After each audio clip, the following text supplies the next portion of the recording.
కృష్ణా జిల్లా గుడివాడలోని doctor Gururaju homeopathy ప్రభుత్వ కళాశాలను గత ప్రభుత్వం పట్టించుకోలేదని గుడివాడ మున్సిపల్ మాజీ చైర్మన్ యలవర్తి శ్రీనివాసరావు ఆరోపించారు. కేంద్ర ప్రభుత్వం గతంలో శాంక్షన్ చేసిన 23 పోస్ట్ గ్రాడ్యుయేషన్ సీట్లు రద్దు చేసినట్లు ప్రకటించిందని ఆయన చెప్పారు. టీడీపీ ప్రజా వేదికలో ఏర్పాటు చేసిన సమావేశంలో ఆయన పాల్గొన్నారు. డిపార్ట్మెంట్ ఆఫ్ ఆయుష్ విభాగానికి సంబంధించిన 3 హోమియో మెడికల్ కళాశాలలను ముంబై, కోల్కతా, గుడివాడలో గతంలో నెలకొల్పారని అన్నారు.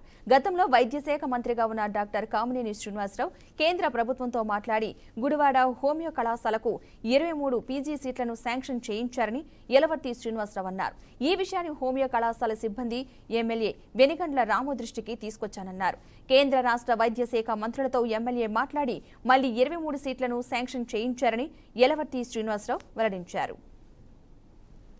రీసెర్చ్ సెంటర్ పెద్ద బిల్డింగ్ కట్టి ఇక్కడికి తీసుకొచ్చినటువంటి ఘనత 2014-19లో ఉన్నటువంటి తెలుగుదేశం ప్రభుత్వాన్ని.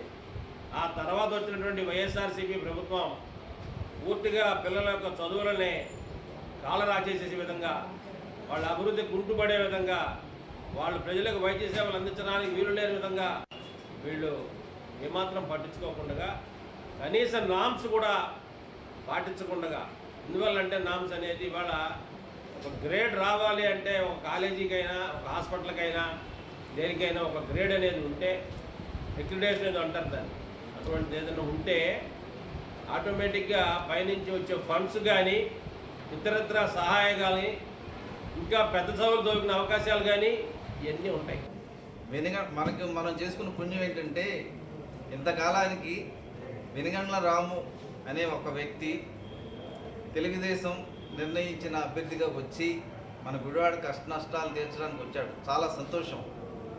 ప్రజాప్రతినిధిగా మనం వెళ్ళబోసుకున్న కష్టాన్ని తీర్చడానికి ఆయన అహర్నిశలో కృషి చేస్తున్నారు. అదేవిధంగా విద్యార్థులు వచ్చి అభ్యర్థించినప్పుడు వెంటనే నేను, మన చైర్మన్ గారు యలవర్తి శ్రీనివాసరావు గారు, రా వెంకటేశ్వర గారు, మేమంతా సభ్యులను వెళ్ళి ఆ కాలేజీ సందర్శించి అక్కడ జరిగిన నష్టాన్ని పూర్తించడానికి వెళ్ళిన ప్రయత్నంలో విద్యార్థులు వచ్చి కాళ్ళ మీద పడ్డారు. అయ్యా, మా భవిష్యత్తు పోతుంది, మీరు కానీ దీన్ని సరిగ్గా శ్రద్ధ తీసుకోకపోతే మా 5 ఏళ్ల జీవితం పోతుంది. గతంలో 2014 నుంచి 2019 తెలుగుదేశం ప్రభుత్వం అధికారంలో ఉన్నప్పుడు అప్పుడు కామినేని శ్రీనివాస్ గారు హెల్త్ మినిస్టర్గా ఉన్నారు. అప్పుడు గుడివాడకి పీజీ సీట్లు తీసుకురావడం అయింది. హోమియోపతి ఎండి సీట్లు 23 సీట్లు. పిల్లలు ఇక్కడ చదువుకుని యూజీలో చదువుకున్నటువంటి పిల్లలు పీజీ కోసం వేరే ఊళ్ళకి వెళ్లకుండా ఆ పీజీ సీట్లు కూడా ఆ రోజున శాంక్షన్ చేయించడం, వెనకమాల ఒక 23 కోట్ల రూపాయలతో రీసెర్చ్ సెంటరు, ల్యాబు, అధునాతనమైనటువంటి బిల్డింగులు తీసుకొచ్చి ఆ రోజున కన్స్ట్రక్ట్ చేశాం.